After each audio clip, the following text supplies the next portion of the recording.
GKC prime time news में आपका स्वागत है। मैं हूं आपके साथ उपमा शर्मा। इस टाइम में बात करेंगे उपराज्यपाल के पला वाले दौरे की।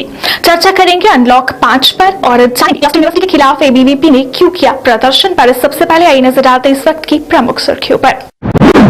उपराज्यपाल ने पलावाला का किया दौरा, कई विकास परियोजनाओं का किया उद्घाटन।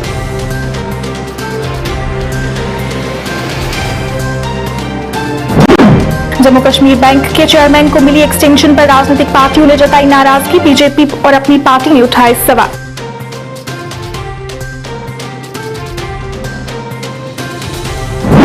एडमिशन में पेश आ रही समस्याओं व अन्य मांगों को लेकर एबीवीपी ने क्लस्टर यूनिवर्सिटी के बाहर किया प्रदर्शन, मांगे जल्द पूरी करने की अपील।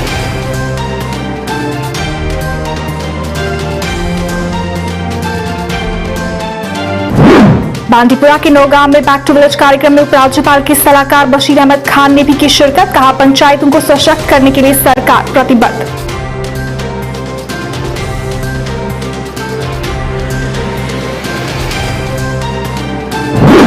और अनलॉक 5 में कोचिंग सेंटर्स को खोलने की अनुमति मिलने पर लोगों ने जताई खुशी, फैसले का किया स्वागत।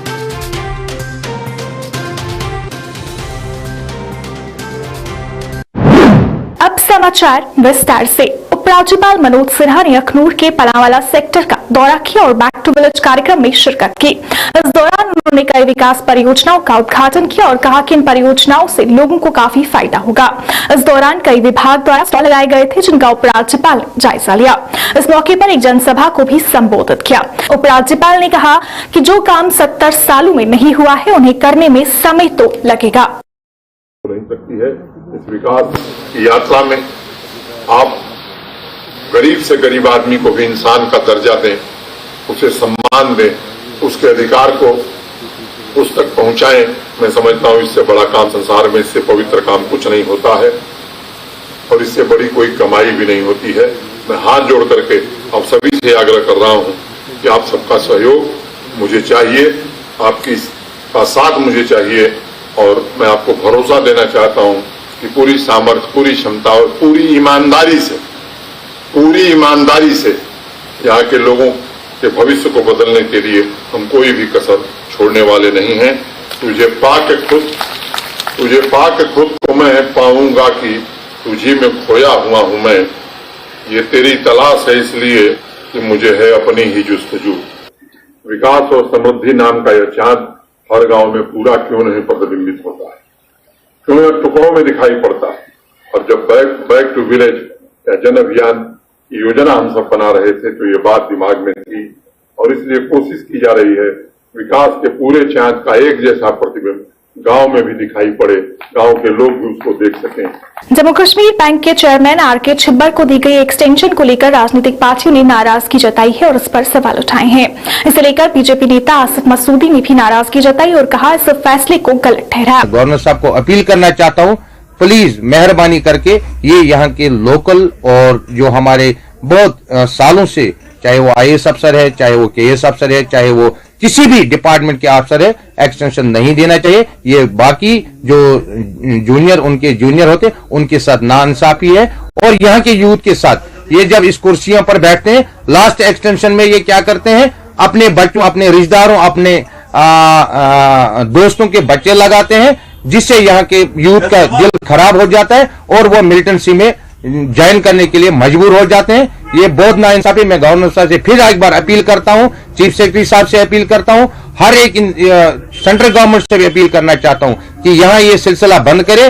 प्लीज यहाँ के यूथ के साथ, यहाँ के एडमिशन के, यहाँ के अफसरों के साथ इंसाफ किया जाए। बस ये मेरी गवर्नमेंट से अपील है। वहीं अपनी पार्टी नेता अशरफ मीर ने भी इस फैसले पर नाराजगी जताई और कहा कि नए लोगों को भी आगे बढ़ने का मौका दिया जाना चाहिए।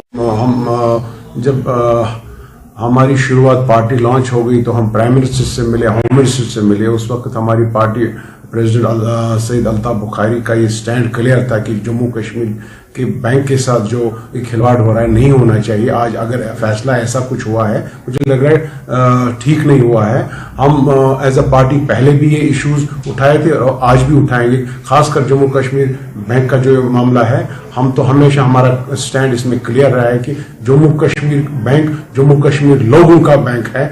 ये ऐसा दूसरा नेशनलाइज ऐसा बैंक नहीं है जैसे दूसरे बैंकों का दिया जाए। इसमें एक इमोशन है, इसमें सेंटिमेंट है जम्मू कश्मीर के लोगों का। आवामी नेशनल कॉन्फ्रेंस के वाइस प्रेसिडेंट मुजफ्फर शाह ने प्रॉपर्टी टैक्स को जम्मू कश्मीर में लागू करने की कड़ी निंदा की है। ने कहा कि पहले ही कश्मीर के लोगों को व्यापार में काफी नुकसान हुआ है और कई ऐसे दिहाड़ीदार भी हैं जिनका काम प्रभावित हुआ है, तो ऐसे में उनकी मदद करने के बजाय अब लोगों पर अधिकतर बोझ डाला गया है, जो सही नहीं है। उन्हें सरकार द्वारा कश्मीर के प्रति अपनाए जा रहे रवैये की भी कड़ी निंदा की और कहा कि ये निराशाजनक है। ने सरकार पर कई और आरोप भी लगाए। तरमीम ला रहे हैं म्युनिसिपल एक्ट में और म्युनिसिपल कॉर्पोरेशन एक्ट में। उसके पहले आपने ये कोऑपरेटिव बैंक्स का ये तमाशा यहां पे किया। हम यहां से पूछना चाह रहे हैं, जम्मू कश्मीर का बाशिंदा, कश्मीर का खुसूसन आपसे यहां पूछ रहा है कि भाई आप रोजमर्रा ये क्यों कर रहे हैं हमारे साथ? आपने तो 2019 5 अगस्त को कहा था कि बस अब यहां मिलिटेंसी टोटल खत्म हो जाएगी, यहां कुछ नहीं होगा, यहां दूध की नदियां बहेंगी और छत हमारे सोने के होंगे। वो तो नहीं हुआ। अब आज आप ये कवानीन पे कवानीन ला रहे हैं यहां पर। मुझे एक बात बताइए, यहां पे 2 से 3% लोगों का पेशा है, वो बिजनेस से ताल्लुक रखते हैं, वो लोन्स वगैरह लेते हैं और अपनी प्रॉपर्टीज वगैरह बनाते हैं। 15% आर दोज पीपल जो गवर्नमेंट एम्प्लॉइज हैं, उनका आपके पास बाज़ाब्ता तो रिकॉर्ड है। जो बैलेंस है करीब 80-83%, वो ऐसे लोग हैं जिनके पास अपनी जायदाद नहीं है, उनके पास अपने आबा व अजदाद ने जो जायदादें रखी हुई हैं वो उनकी हैं। उनमें से बेशतर लोग ऐसे हैं जो सुबह निकलते हैं, दिन को कमाते हैं, शाम को खाते हैं।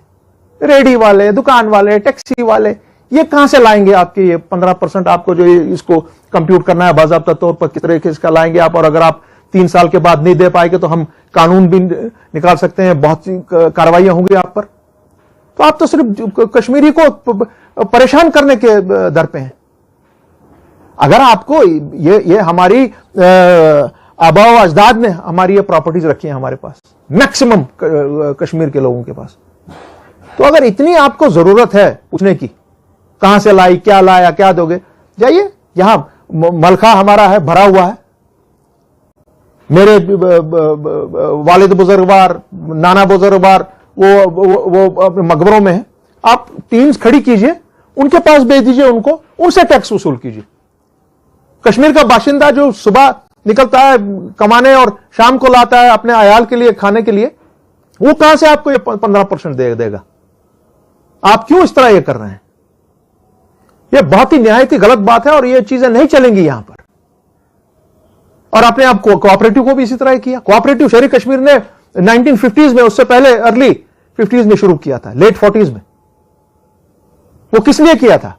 फॉर द डाउन ट्राउडन, जो बहुत ही कम पस्त, सबसे हमारे निचले जो लोग थे तबके से, उनको ऊपर उठाने के लिए, उनको कोऑपरेटिव से फायदा कराने के लिए, कोऑपरेटिव मूवमेंट से फायदा कराने के लिए, उनका खाना पीने का, लत्ता कपड़ा सब कुछ। और आज अब वो उन बैंक्स को भी उठा के ले जा रहे हैं। क्या मतलब है भाई इस चीज का? और मोदी साहब और अमित शाह जी जो यहां के शासन चलाने वाले लोग हैं, आपको हमने बार बार बताया है कि 5 अगस्त के डिसीजन के बाद जब आपने एब्रोगेशन ऑफ 370 किया, आज तक आपका यहां पर जो खसारा हमारा हुआ है ट्रेड एंड कॉमर्स का, वो करीब 50,000 करोड़ है। उसके अलावा यू ओ अस 50,000 करोड़ जो आपने अभी तक हमारा पैकेज नहीं दिया है, जो फ्लड का पैकेज था, ये करीब 1 लाख करोड़ है। मेहरबानी करके ये टैक्स वैक्स म्युनिसिपैलिटी का ये हमारे ऊपर लादना, कोऑपरेटिव्स को हटाना, अमेंडमेंट्स कराना, इसको छोड़ दीजिए। पहले 1 लाख करोड़ तो दीजिए जम्मू कश्मीर के बाशिंदे को, तब बात बनेगी। नहीं तो ऐसी चीजें से आप सिर्फ यहां पे परेशानियां डाल रहे हैं, तफरुका डाल रहे हैं, ये चीजें बंद कीजिए आप। पाकिस्तान खुफिया एजेंसी के हनी ट्रैप में आकर सांबा सेक्टर का एक युवक जासूसी के आरोप में पकड़ा गया। उसके घर से 4 मोबाइल फोन भी बरामद किए गए हैं। बताया जाता है कि वह सीमा और सेना की गतिविधियों की संवेदनशील फोटो और सुरक्षा संबंधी जानकारियां पाकिस्तान की खुफिया एजेंसी को उपलब्ध करवाता था। पुलिस के अनुसार 22 वर्षीय कुलजीत कुमार निवासी गांव अवताल काटलाक से पूछताछ जारी है। कई अहम जानकारियां मिली हैं। सुरक्षा एजेंसियां भी पूछताछ कर रही हैं। जानकारी के अनुसार आरोपित की पाकिस्तान की किसी युवती से सोशल नेटवर्किंग पर बात होती थी। पाकिस्तान की खुफिया एजेंसी उससे सोशल नेटवर्किंग से संवेदनशील फोटो मंगवाते थे। इसके अलावा भी उसे पैसे भी मिलते थे।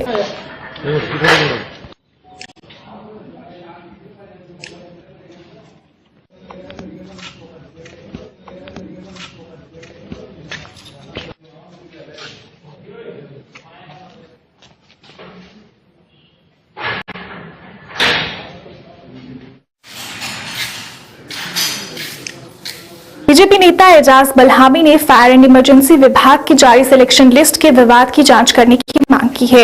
ने कहा कि इस तरह का विवाद सही नहीं है। उन्होंने कहा कि ये युवाओं के भविष्य का मसला है, इस पर लापरवाही नहीं होनी चाहिए। उन्हें सरकार से जल्द इस मसले को हल करने की अपील की ताकि विवाद पर लगाम लग सके।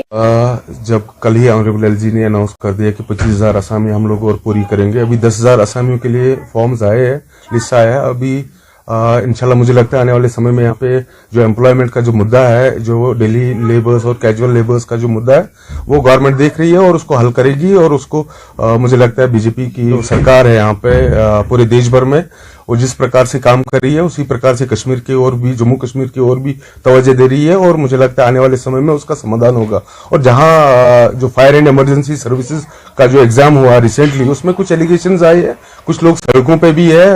और भारतीय जनता पार्टी की जो हमारे अध्यक्ष है स्टेट के, उसने भी स्पष्ट कर दिया कि वो ऑनरेबल एलजी साहब से उन्होंने बात की है और उनको रद्द करने की बात हुई है। मुझे लगता है उस पर एडमिनिस्ट्रेशन संजीदा होगी। और एक मैसेज आनी चाहिए पूरे एडमिनिस्ट्रेशन की ओर से कि जो करप्शन है और जो इन्वॉल्वमेंट है अगर किसी फर्द की, तो उनको सजा देनी चाहिए। और जो भी उसमें कल्प्रिट्स होंगे और एक प्रॉपर इन्वेस्टिगेशन हो ताकि पता चले जो सच क्या है और झूठ क्या है। एडमिशन में पेश आ रही समस्याओं व अन्य मांगों को लेकर एबीवीपी ने क्लस्टर यूनिवर्सिटी के बाहर प्रदर्शन किया। उन्होंने कहा कि एडमिशन की प्रक्रिया को बंद कर दिया गया है, जिससे कई छात्रों को एडमिशन नहीं मिल पा रही है। उन्होंने कहा कि एडमिशन्स का जिम्मा कॉलेजेस को दिया जाना चाहिए। उन्होंने इस मौके पर कई और मांगों को भी उजागर किया और कहा कि वो इससे लेकर यूनिवर्सिटी प्रशासन को विज्ञापन देने आए थे, लेकिन अभी तक कोई अधिकारी उनसे नहीं मिला।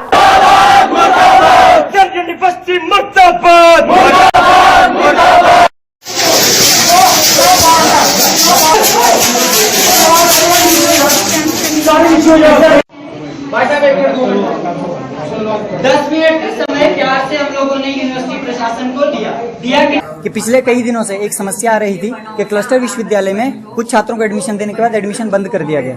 मेरिट में नाम नहीं आ रहा है। 80% तक के छात्रों का एडमिशन में यूनिवर्सिटी में नाम नहीं आ रहा है। इसका सबसे बड़ा कारण यह है कि विश्वविद्यालय ने हर एक कॉलेज में, जहां तक ध्यान में बात आई है कि हर एक कॉलेज में सीट्स कम कर दी गई हैं, हर एक विषय की सीट्स कम कर दी हैं, जिसके कारण मेरिट जो है वो बहुत हाई जा रहा है। दूसरी बात, हम लोग विश्वविद्यालय से ये मांग करते हैं कॉलेजेस की जितनी भी इनटेक कैपेसिटी है, कितने छात्र कॉलेज पढ़ा सकता है, वो कॉलेज को तय करने दिया जाए। विश्वविद्यालय कोतवाल बनकर ये तय ना करे, क्योंकि विश्वविद्यालय को ये तय करने का कोई अधिकार नहीं है। दूसरी बात, हम लोगों की दूसरी मांग विश्वविद्यालय से ये है कि जितने 45,000 छात्रों के विश्वविद्यालय ने फॉर्म रिजेक्ट किए हैं, उन फॉर्म्स की एक फॉर्म की फीस 200 रुपए है, जिन फीस को मिलाकर हमारी ये मांग है कि प्रत्येक छात्र को उसकी फीस वापस की जाए, जो कि लगभग 9 लाख रुपए की राशि क्लस्टर विश्वविद्यालय ने वसूली है, जिसको कि एक स्कैम के तौर पर भी हम लोग कह सकते हैं। अभी भी आप देख सकते हैं प्रशासन का कोई एक व्यक्ति, उच्च अधिकारी, कोई भी एक भी व्यक्ति हम लोगों के पास नहीं आया है। और ये खुली चेतावनी हम इन लोगों को दे रहे हैं कि प्रशासन में कुर्सियां रहती हैं, लोग आते जाते हैं। एक तो या तो आप यहाँ से अपना भविष्य खराब कर जाएंगे, या जहां जाएंगे वहां खराब हो जाएंगे।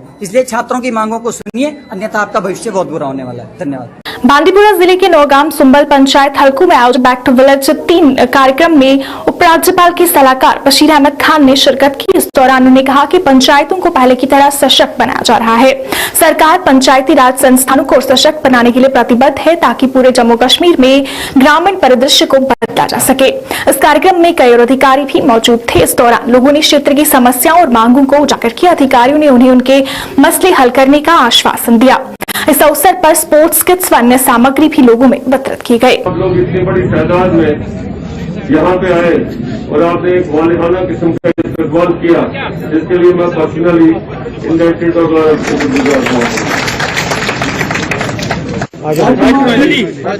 और मैं नौगाम से बिलोंग करता हूँ सर, क्योंकि आज हमारे जो मशीर साहब आए थे और बाकी जो आला अफसरान साहब आए थे, हमारी ये जो मांग थी, इससे पहले हमने जो प्रोटेस्ट किया था, हमें हमेशा नौगाम ब्लॉक को इग्नोर किया जा रहा है, यहाँ कोई आला विजिट नहीं हो रहा था, जिसकी वजह से हम इस बात पर लगे और हमारे आला की तरफ कोई आला ऑफिसर नजर दे। और आज आपने खुद देखा है कि यहाँ गवर्नर के मशीर साहब जनाब बशीर अहमद खान साहब खुद आए और उन्होंने यहाँ सब अफसरों का क्लास लिया है और हमने इस बात का बिल्कुल मुतमईन रहे हैं और मुतमईन भी हुए हैं कि हमारी दाद रसी हुई है, हमारा जो कुछ यहाँ मुश्किलात थे, मामला थे, उनका इजाला होने की हमें बहुत उम्मीद है। अनलॉक 5 के तहत जम्मू कश्मीर में कोचिंग सेंटर्स खोलने की अनुमति दी गई है, जिसके बाद कोचिंग सेंटर्स 15 अक्टूबर से फिर से खुल जाएंगे। इस घोषणा के बाद कोचिंग सेंटर्स को खोले जाने की तैयारियां शुरू हो गई हैं और कोचिंग सेंटर मालिकों व आम लोगों ने इस फैसले पर खुशी जताई है। जेकेसी से बात करते हुए किसी ने क्या कहा, आइए सुनते हैं।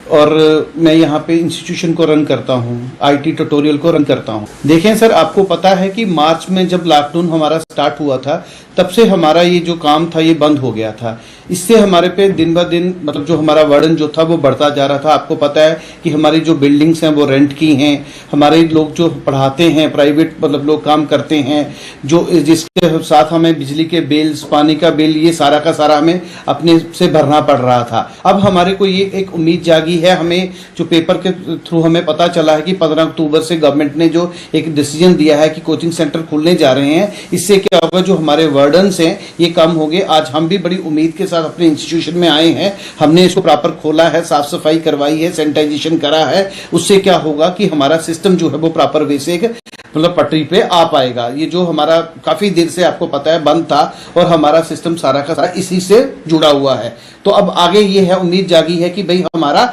सिस्टम जो है वो प्रॉपर वे में चल पाएगा। ऑफलाइन बच्चे पढ़ते थे, हमारा से जो बच्चे ऑफलाइन पढ़ते थे वो तो सिस्टम प्रॉपर वे में चलता था। ऑनलाइन में हमें काफी नंबर ऑफ प्रॉब्लम्स को फेस करना पड़ा, जिसमें हम मतलब बच्चों के पास कनेक्टिविटी नहीं थी।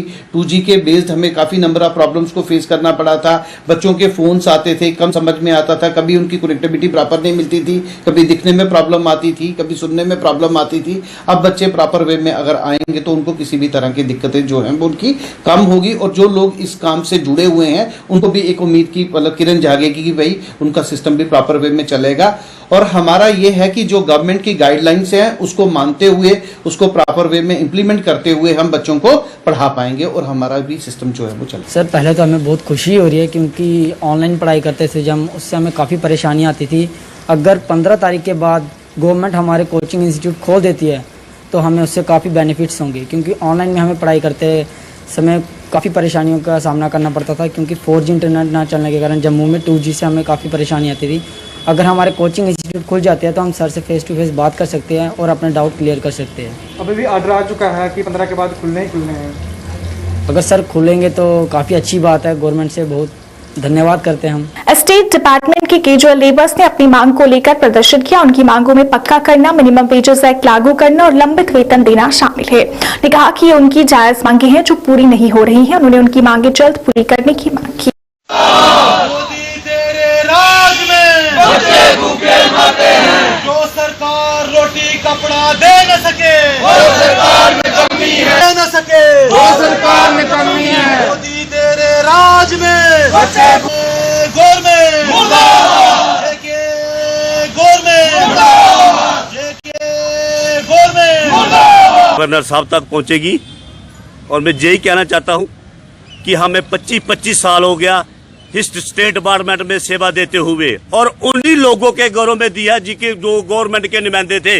और ये नहीं है कि हम दाएं बाएं आगे पीछे लगे थे, और गवर्नमेंट के नुमाइंदे थे, उन्हीं घरों में हमने काम किया है। हमारी बहनों, माताओं ने, भाइयों ने, कुछ हमारे सेक्रेटरी में किया काम, वो लड़कों ने, और उन्हीं गवर्नमेंट के जो अफसर नुमाइंदे थे उन्हीं के साथ काम किया। आज हमने दर बदर की ठोकरें खा रहे हैं। 750 के साथ हमारा कुछ नहीं बनता, हम बहुत मजबूर हैं। और मोदी साहब आज बोलते हैं कि जिसका साथ उसका विकास, बेटी बचाओ बेटी पढ़ाओ। हम कहां से पढ़ाए, कहां से हम उन्हें हाई फाई फोन लेके दें, कहां से दें? इतनी सी सैलरी से हमारा कुछ नहीं बनता, हम कैसे गुजारा करेंगे? और काम करने वाले जो लोग हैं इनको शौक नहीं है जे कोविड-19 में जहां बैठने का, हमें मजबूर है, हम जहां बैठने में बहुत ही मजबूर हो गए हैं। इसलिए हम आपकी माध्यम से गवर्नर साहब से हम अपील करते हैं, हाथ जोड़ के कि हमारी विनती कबूल करो। आपके हमारे चर्चे बहुत सुने हैं, अब हम टीवी पे बैठते हैं, आज हमारा कब कुछ हमारी न्यूज आएगी, कब हमारा रेगुलर पॉलिसी का डिसीजन मिलेगा? 520 का इन सरकारों ने मजाक बना के रखा था। हमारे मुलाजिमों को कभी दाएं भेज दिया, कभी वेरिफिकेशन भेज दिया, कभी वहां किया, डॉक्यूमेंट सारे तैयार करके आज सेक्रेटरीट टेबल पे हमारी फाइल पर या और दूर लग के उसकी कोई बात नहीं पूछ रहा है। हमें बड़ी शर्म के साथ कहना पड़ता है कि इन लोगों ने 25-25 साल में अब जो बुजुर्ग होने में आए हैं, हमने सेवा दी है, हमारा आज दिन तक कुछ नहीं हुआ। भाजपा जिला पश्चिम द्वारा आज कच्ची छावनी कार्यालय में कार्यक्रम आयोजित किया गया। कार्यक्रम में तालाब तिल्लो क्षेत्र के कई एससी लोगों ने प्रधानमंत्री की नीतियों से प्रभावित होकर भाजपा का दामन थामा। इस कार्यक्रम में भाजपा के वरिष्ठ नेता सत शर्मा और मनीष खजूरिया मौजूद रहे, जिन्होंने नए कार्यकर्ताओं का पार्टी में स्वागत किया। अपने बीजेपी से बहुत ही इम्प्रेस होके कि इनकी जो नीतियां आयुष्मान भारत करके, और मैंने फिर सत शर्मा जी और अपने जसपाल जी से बात करी कि मैं पार्टी में ज्वाइन होना चाहता हूं, क्योंकि नरेंद्र भाई मोदी ने जो काम किए हैं वो आज तक कोई भी लीडर नहीं कर पाया, और मैं इसलिए इसका दामन थामना चाहता हूं कि मैं अपने जो भाई लोग हैं, हमारे एससी कम्युनिटी हो गए और भी एसटी, जितने भी छोटे गरीब तबके के लोग हैं, मैं उन सबकी सेवा करना चाहता हूं। इसलिए हमने आज पार्टी का दामन थामा है, और हम आगे से आगे जितना भी हमारे से बन पड़ेगा हम इनके लिए काम करेंगे। जम्मू जिला पश्चिम मनीष खजूरिया जी की अध्यक्षता में यशपाल शिवगोत्रा जी जो एससी मोर्चा के अध्यक्ष, और उनकी अध्यक्षता में आज एससी मोर्चा बलवंत कुमार जी और उनके साथी जो हैं उन्होंने भारतीय जनता पार्टी का दामन थामा है। जिस तरीके से नरेंद्र भाई मोदी जी की एक नीतियां हैं जिसके चलते पूरे देश में एक ऐसा वातावरण बना है कि ऊंच नीच से उठकर, भेदभाव से उठकर हर समाज के लिए नरेंद्र भाई मोदी जी के हर स्कीम जो है उपलब्ध है। खासतौर पर बलवंत जी से जब बात की गई तो उन्होंने बताया कि आयुष्मान भारत की जो स्कीम नरेंद्र भाई मोदी जी ने जम्मू कश्मीर के हर वासी को दी है, वो एक सौगात के रूप में हम सब ने ली है। और आज जिस तरीके से नरेंद्र भाई मोदी जी के नेतृत्व में भारतीय जनता पार्टी लगातार से विकास कर रही है, आम समाज के लिए सोच रही है, आम जनता के लिए सोच रही है, इस सारे समाज के हिस्से में इन्होंने पूरी अपनी टीम के साथ भारतीय जनता पार्टी का दामन जो है वो थामा है। मैं इनका भारतीय जनता पार्टी में स्वागत भी करता हूं। हंदवाड़ा के रजवाड़ क्षेत्र के जचलधारा के लोगों ने पानी की समस्या को लेकर प्रदर्शन किया। उनका कहना था कि वो काफी समय से पानी की समस्या को लेकर परेशान है। उन्होंने कहा कि कई बार पीएचई विभाग को उनकी समस्या से अवगत करवाया, लेकिन समस्या हल नहीं हुई। उन्होंने पानी की समस्या हल करने की मांग की।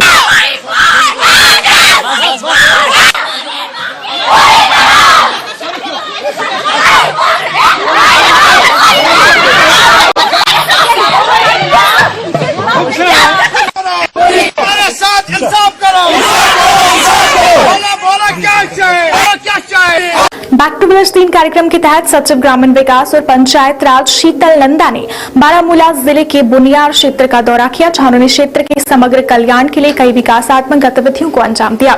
कार्यक्रम की शुरुआत में सचिव ने विभिन्न विभागों द्वारा स्थापित स्टॉलों का निरीक्षण किया। उन्होंने 14वीं FCA MG नरेगा और अन्य फ्लैगशिप कार्यक्रमों के तहत 1.61 करोड़ रुपए की विकासात्मक परियोजनाओं का उद्घाटन किया। इसके अलावा उन्होंने बुनियार ब्लॉक के BDC चेयरपर्सन के लिए कार्यालय का उद्घाटन भी किया। इस मौके पर उपायुक्त बारामूला डॉक्टर जियानित्तू भी मौजूद थे। उन्होंने कार्यक्रम के पिछले चरणों के दौरान विभिन्न क्षेत्रों में दर्ज उपलब्धियों को प्रस्तुत करने के अलावा जिले का एक संक्षिप्त विकास प्रोफाइल भी प्रस्तुत किया। लोगों का फीडबैक अगर हम देखें तो मेन तो उनकी डिमांड्स रिगार्डिंग कुछ वर्क्स थी, उस वक्त कुछ प्रॉब्लम्स उन्होंने अपनी बताई थी, कुछ कंप्लेंट्स उन्होंने जाहिर की थी। तो जो डिप्टी कमिश्नर साहब के लेवल पे हो सकती थी वो उन्होंने कर दी हैं।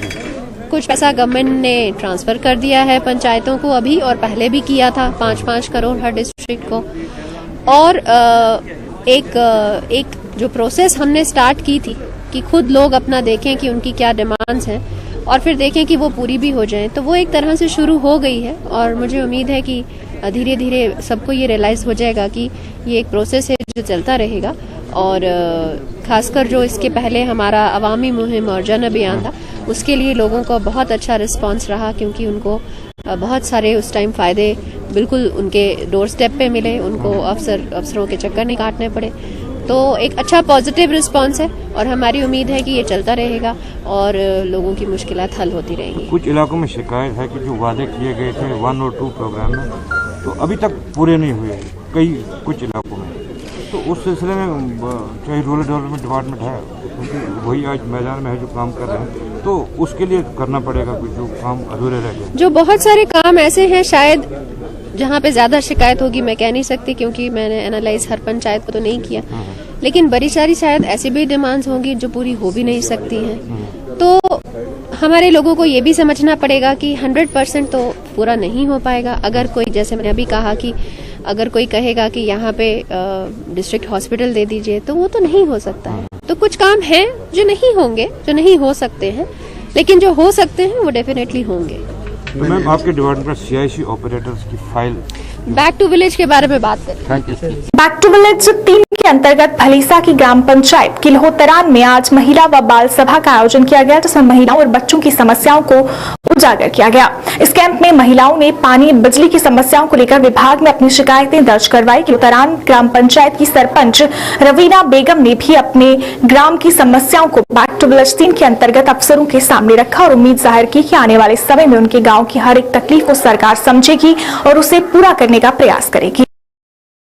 भी यहाँ पे प्रेजेंट है और हमने अपने डिपार्टमेंट को भी रिप्रेजेंट किया, बट आज तीसरे दिन हमने एज अ डिपार्टमेंट को भी रिप्रेजेंट किया अपनी तरफ से, और हम एज अ जनरल पब्लिक भी हम यहाँ पे रहे, क्योंकि हम अपनी डिमांड्स और इश्यूज हमने खुद फॉरवर्ड की। इसमें हमने क्या किया कि हमने अपनी स्कीम्स भी लोगों को बताई, उनके बारे में अवेयरनेस दिया कि किस तरह से आप लोगों ने हमारे डिपार्टमेंट से प्रॉफिट लेना है। प्लस हमने इन जनरल यहाँ पे बैक टू विलेज की जो टीम आई थी उनके सामने अपने इश्यूज रखे, जैसे कि हमारे पास यहाँ पे PHC का प्रॉब्लम है, हमारे पास मेडिकल फैसिलिटीज़ नहीं है, एम्बुलेंस नहीं है, स्ट्रेचर्स नहीं होते हैं, मेडिसिन नहीं होते हैं। रेजोल्यूशन बनाए गए, पास करके इनको दे दिए गए, और इन्होंने भी हमें आश्वासन दिया कि हम आपका जो रेजोल्यूशन है आगे सरकार तक पहुंचा देंगे, जो इनका काम था प्रॉपर से, फिर आगे वो उन पर क्या एक्शन करते हैं तो वो उनका। तो ओवरऑल जो है वो बहुत अच्छा रहा। आज यहाँ पे क्लोजअप हो रहा है, हमारा रिकॉर्ड चेक किया गया, हर एक सेंटर में जाया गया और सब कुछ सेटिस्फैक्ट्री रहा, और हमें भी बहुत अच्छा लगा कि ये बैक टू विलेज फेज 3 बहुत अच्छा गया।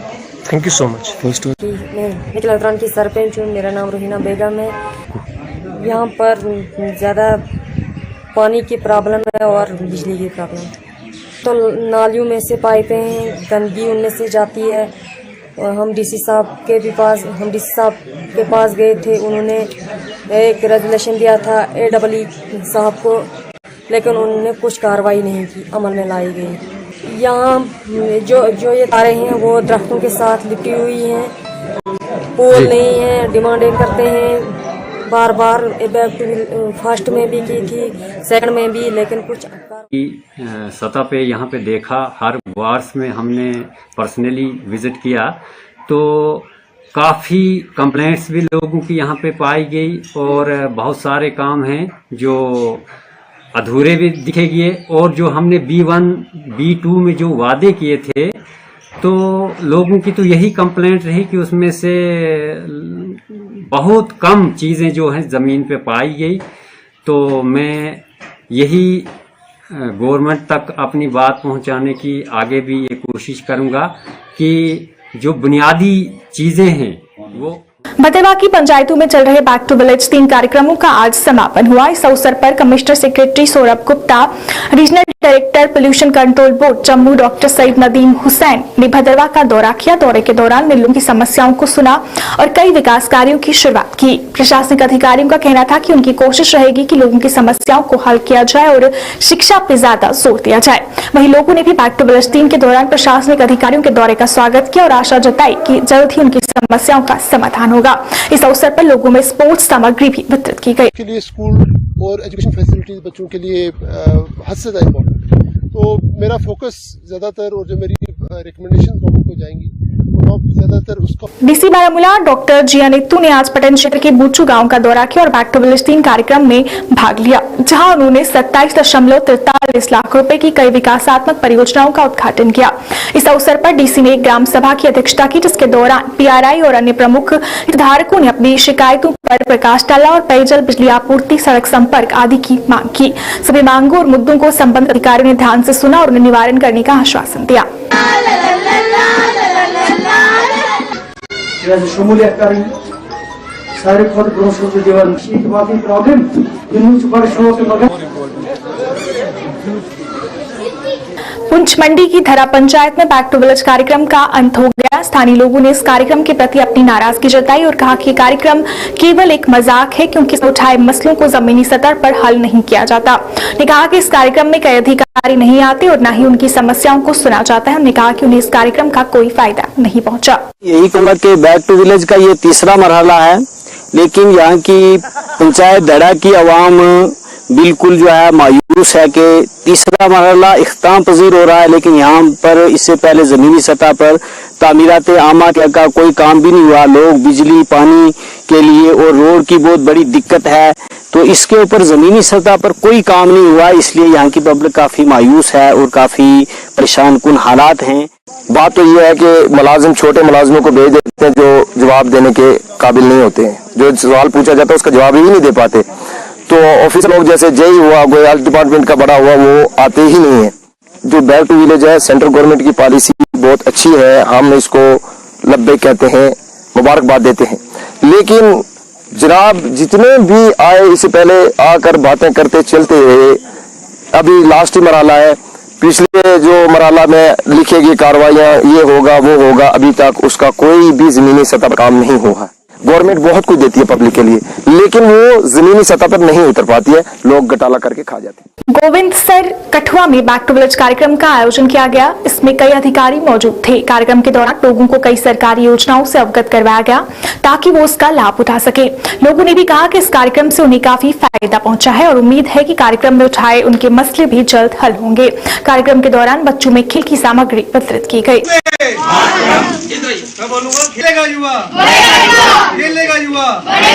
अच्छाई होती है, कुछ कमियां भी रह जाती हैं और कमियों के साथ साथ काफी सारी चीजें अच्छी भी हुई हैं, कुछ गलियां भी बनी हैं हमारी।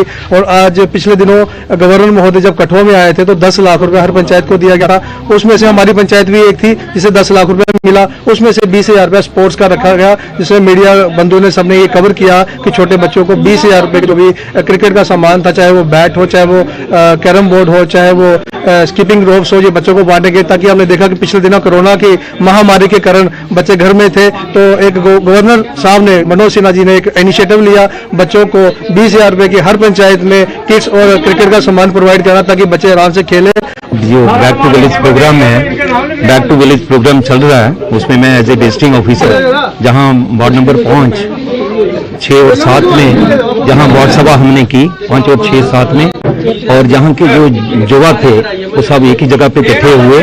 और पहले हमने वार्ड नंबर 1, 2, 3 और 4 का कल वहां युवा इकट्ठे हुए थे, वहां हमने कुछ स्पोर्ट्स किट्स जो हैं उनको डिस्ट्रीब्यूट की ताकि ये अपनी हेल्थ ठीक कर सकें, अपनी हेल्थ मेंटेन करें। इस टाइम वैसे ही कोरोना का टाइम चल रहा है। मेरी जो मेन इन्फॉर्मेशन थी लोगों को ये बताना था कि हम आपने जो राशन लेना है वो पीओएस मशीन के थ्रू लेना है और अपने राशन कार्ड को अपने आधार कार्ड के साथ लिंक करना है। इसी मसले में मैं यहाँ आया था, क्योंकि ये बैक टू विलेज का हमारा लास्ट फेज चल रहा है, लास्ट दिन चल रहा है, तो मैं यहाँ गोविंद सर में इसलिए आया था ताकि अपने स्कीमों के बारे में लोगों को बता। आरोहा मीर मकाम कुपवाड़ा के लोगों में क्षेत्र में शेर देखे जाने के बाद से डर का माहौल है। लोगों ने वन विभाग से शेर को जल्द से जल्द पकड़ने की अपील की ताकि दहशत का माहौल कम हो और लोगों को राहत मिल सके।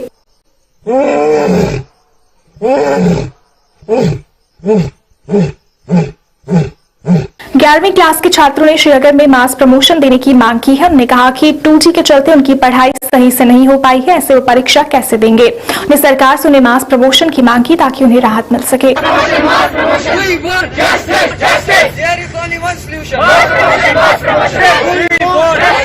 स्टूडेंट हूँ, तो हम मेरे कहने का मतलब इतना है, हम मास प्रमोशन चाहते हैं क्योंकि हमने कुछ नहीं पढ़ा है। मार्च से स्कूल बंद है, हमने कुछ भी नहीं पढ़ा है। 11th एक नई बेस होती है, मतलब यहाँ से अलग दुनिया शुरू होती है, जैसे नर्सरी क्लास है।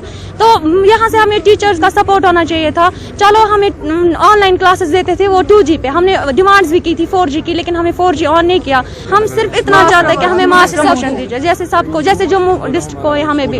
हम अलग अलग स्कूल से आए हैं, हम बस ये बोलते हैं, हम अपील करते हैं, हमें मास प्रमोशन चाहिए। अपनी पार्टी में नए सदस्यों के शामिल होने का सिलसिला जारी है। इसी के चलते आज डॉक्टर समीउल्लाह ने भी अपने समर्थकों के साथ पार्टी का दामन थाम लिया। उन्होंने कहा कि पार्टियों की नीतियों को देखते हुए पार्टी में शामिल होने का फैसला किया है। वहीं पार्टी नेताओं ने उनका पार्टी में स्वागत किया और कहा कि उनके आने से पार्टी को मजबूती मिलेगी। डॉक्टर समीउल्लाह है जो पुलवामा कॉन्स्टिट्यूंसी से रिप्रेजेंट करते हैं, उनके हमरा ये सैंगडू में ये जो टीम है अच्छे सियासी पार्टियों से आए हुए हैं और माइंड सेट भी इनका बहुत ही अच्छा है। मुझे लग रहा है अच्छी शुरुआत है डिस्ट्रिक्ट पुलवामा से। जम्मू कश्मीर अपनी पार्टी में डिस्ट्रिक्ट पुलवामा से आए थे सैंकड़ों की तादाद में लोग, उन्होंने अपनी पार्टी को ज्वाइन किया है। जाहिर सी बात है 5 अगस्त जो सानिया हुआ उस वजह से लोग बहुत ही गमजदा है, तकलीफ में नाराज है। लेकिन आज जो जम्मू कश्मीर के हालात है, जमीनी सतह पर लोगों की बहुत मुश्किलात हैं, आम इंसान के बहुत प्रॉब्लम्स है, मुश्किलात है, तकलीफ है, काम नहीं हो रही, सुनवाई नहीं हो रही है। ये भी उस लिहाज से आए थे कि एक नया पार्टी है, नई ज्वाइनिंग है, नया खाता है और एक सियासी बदलाव के तौर पर हम इनको देखते हैं। मुझे लगता है कि अच्छी ज्वाइनिंग हुई और आइंदा भी आने वाले वक्त में भी और ज्वाइनिंग हो जाएगी। लेकिन एक एक्सपेक्टेशन है लोगों को कि एक पार्टी आने से, नई पार्टी आने से कुछ सियासी बदलाव हो और उनके मामला जो भी और मुश्किलात हैं वो दूर हो। दर्दपुरा कुपवाड़ा के लोगों ने अपनी मांगों को लेकर श्रीनगर में प्रदर्शन किया। उन्होंने कहा कि क्षेत्र के लोग मूलभूत सुविधाएं न होने से काफी परेशान हैं, लेकिन सरकार उनकी परेशानियों की तरफ कोई ध्यान नहीं दे रही। लोगों ने कहा कि सरकार की अनदेखी की वजह से ही उन्हें प्रदर्शन करने पर मजबूर होना पड़ा। लोगों ने सरकार से सुविधाएं देने की मांग की। हमारे साथ हमारी मांगे पूरी करो, हमारी मांगे पूरी करो, हमारी मांगे। आज भी 8 फुट है। मकामी लोगों ने इसकी जमीन आज से 20 साल पहले दी है, आज तक किसी भी गवर्नमेंट ने इसकी तरफ तवज्जो नहीं दिया। अगर हम अपने गांव की बात करेंगे तो हम कई बार डीसी के पास गए, RNB के पास गए, उन्होंने कहा कि हम आएंगे, आज तक किसी ने भी हमारे गांव की तरफ तवज्जो नहीं दिया। क्या डिमांड है आपकी, क्या गांव में क्या क्या ग्रीवेंसेस है आपकी? सर हमारे जो बच्चे हैं वो फिर नहीं पढ़ते हैं जब हालत सड़क की खराब है। मीरमाला है, हाजी माला है, गनेपुरा है, मातपुरा है, मकाम ठुसा है। हमारे गली कोचों में बहुत चलना मुश्किल बनता है, इसलिए हमारे गांव में बहुत मुश्किलात है। 60 साल पहले एक डिस्पेंसरी थी, वो आज भी डिस्पेंसरी है। मकामी लोग हॉस्पिटल की मांग कर रहे हैं। अगर हम अपने गांव की बात करेंगे, हमारे गांव में प्ले ग्राउंड भी नहीं है खेलने के लिए। अगर हम बात करेंगे गूगल पे भी हमारा गांव नहीं निकल, अगर हम किसी को लोकेशन देंगे अपने गांव की तो हमारा गांव उसमें भी नहीं निकलता है। हमारे गाँव में कुछ भी नहीं है, न हॉस्पिटल है, न खेलने के लिए प्ले ग्राउंड है, न हमारे गाँव में बिजली का निजाम है। 60 साल पहले जो खंभे थे वो आज भी है। हम कहेंगे तो कहेंगे क्या? हम थक गए। अब हम कहेंगे तो कहेंगे क्या? बैक टू विलेज का प्रोग्राम चलता था, उसमें भी हमने हिस्सा लिया। जहाँ एक तरफ आज कोरोना के कारण लोगों को बहुत मुश्किलातों का सामना करना पड़ रहा है, वहीं कुछ संस्थाएं इस बुरे वक्त में भी लोगों की मदद के लिए आगे आ रही हैं। भलीसा में एक ऐसी ही NGO the helping hand trust जो कि 2014 से पूरे जम्मू कश्मीर में काम कर रही है, इसने पिछले 7 महीनों से भलीसा में कपड़ा बैंक खोलकर उन गरीब लोगों के लिए कपड़ों की व्यवस्था करने का काम किया है जिनके पास इस समय कमाई का कोई माध्यम नहीं है। इस कपड़ा बैंक के माध्यम से लोग यहाँ पर अपने कपड़ों को दान करते हैं और इस संस्था के द्वारा गरीब लोगों तक वो कपड़े पहुंचाए जाते हैं। नमस्कार, आदाब, मैं अर्जुन आपका JKC न्यूज में स्वागत करता हूं। मैं इस वक्त एक बहुत ही खूबसूरत जगह पर हूं और खूबसूरत जगह का मतलब ये है कि मैं किसी जंगल या किसी सीनरी पे तो नहीं हूं, लेकिन आपको एक कपड़ों का स्टोर दिख रहा होगा। ये स्टोर जो है एक NGO द्वारा यहाँ पर खोला गया है और यहाँ पर गरीब लोगों के लिए जो है कपड़ों की व्यवस्था की गई है। आपको बता दूं कि ये स्टोर में जो है एक फूड बैंक और क्लोथ बैंक दोनों ही चीजें यहाँ पर अवेलेबल हैं। द हेल्पिंग हैंड ट्रस्ट के नाम से ये NGO यहाँ पर काम करती है और यहाँ पर ये कपड़े जो है गरीब लोगों को मुफ्त में दिए जाते हैं और यहाँ पे बहुत सारे लोग दान भी करते हैं। दान के बाद ये चीजें यहाँ पे होती हैं। लेकिन बहुत ही अच्छा इनिशिएटिव है द हेल्पिंग हैंड ट्रस्ट के इन लोगों का, जो यहाँ के गरीब लोगों के लिए बहुत ही बढ़िया काम कर रही है। जी शुक्रिया अर्जुन जी। ये तो लगभग पिछले 7 महीनों से चल रहा है यहाँ पर तो ये जो द हेल्पिंग हैंड ट्रस्ट जो काम कर रहा है, एनजीओ जो काम कर रही है, लगभग 2014 से काम कर रही है। तो उसी के माध्यम से यहाँ पर ये खोला गया था 6-7 महीने पहले। इसके बगैर भी जो फील्ड में हमारा काम हो रहा है वो तो चल ही रहा है, लेकिन उसके साथ साथ हमारा जो ये फूड बैंक और क्लोथ बैंक भी चल रहा है। नहीं, अभी तक तो लगभग नियर अबाउट हमारे पास कोई 5-6 गाँव की फैमिलियां आ चुकी हैं और उनको हमने यहाँ से फारिग किया हुआ है। आज भी कुछ लोग आ रहे हैं, तो बस यहाँ पर काम चलता जा रहा है। जहाँ जो भी आ रहा है तो उसको यहाँ से हम कपड़े दे रहे हैं। हमने यहाँ डॉक्टर इश्तियाक से भी बात की, जो कि यहाँ पर इस ट्रस्ट के सदस्य हैं, और उन्होंने हमें बताया था कि किस प्रकार से वो इस एनजीओ के लिए काम करते हैं और किस प्रकार से उनके सदस्य इसमें काम कर रहे हैं और कब कितनी देर से ये काम कर रहे हैं। तो बहुत ही अच्छा और सराहनीय काम है। हमारा एक ही संदेश है कि आप इस न्यूज को जो है ज्यादा से ज्यादा लोगों तक पहुंचाएं, ताकि लोगों को पता चल सके कि यहाँ पर जो है इस प्रकार का इनिशिएटिव लिया गया है और ये कपड़े यहाँ पर गरीबों तक पहुंचाए जाते हैं, ताकि किसी न किसी का भला हो जाए। तो मैं इसी के साथ आपसे विदा चाहता हूँ। जेकेसी न्यूज के लिए अर्जुन ठाकुर, भलेसा, गुवाड़ी। पुंछ डेवलपमेंट फोरम ने पुंछ में पानी की समस्या को लेकर पीएचई विभाग के खिलाफ प्रदर्शन किया। उनका कहना था कि पिछले 2.5 महीनों से पानी मुहैया नहीं हो रहा है और पानी की समस्या के चलते उन्हें काफी परेशानियों का सामना करना पड़ रहा है। उन्होंने कहा कि कई इलाकों में 2 बार पानी आता है और कई क्षेत्रों में 1 बार भी नहीं आता। उन्होंने उनकी पानी की समस्या हल करने की अपील की और कहा कि अगर ऐसा नहीं हुआ तो वो इससे लेकर प्रदर्शन तेज कर देंगे। उन्होंने सभी मांगों को जल्द पूरा करने की अपील की।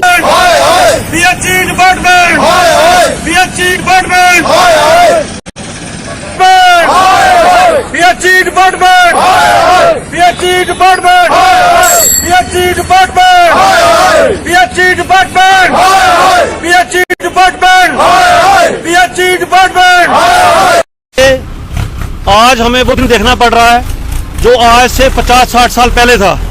पहले कपड़े धोने के लिए, पानी पीने के लिए हमें दरिया नाले में जाना पड़ता था। आज इतनी अच्छी टेक्नोलॉजी, हर चीज गवर्नमेंट के पास है, लेकिन हम पानी से बिल्कुल महरूम हैं। पिछले 2-2.5 महीने से बिल्कुल भी पानी सिटी के अंदर नहीं आ रहा है।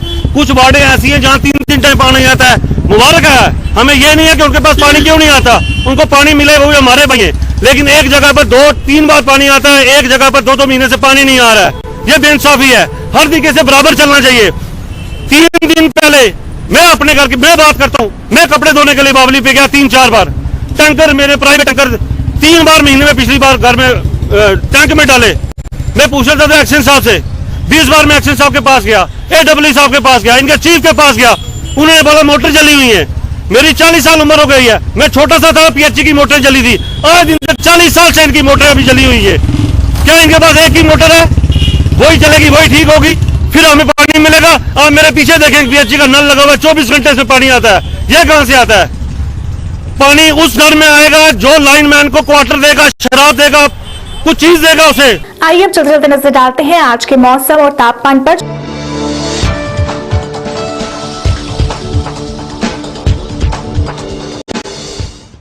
जम्मू में आज का अधिकतम तापमान 34 डिग्री सेल्सियस रहा, जबकि न्यूनतम तापमान 19 डिग्री सेल्सियस दर्ज किया गया।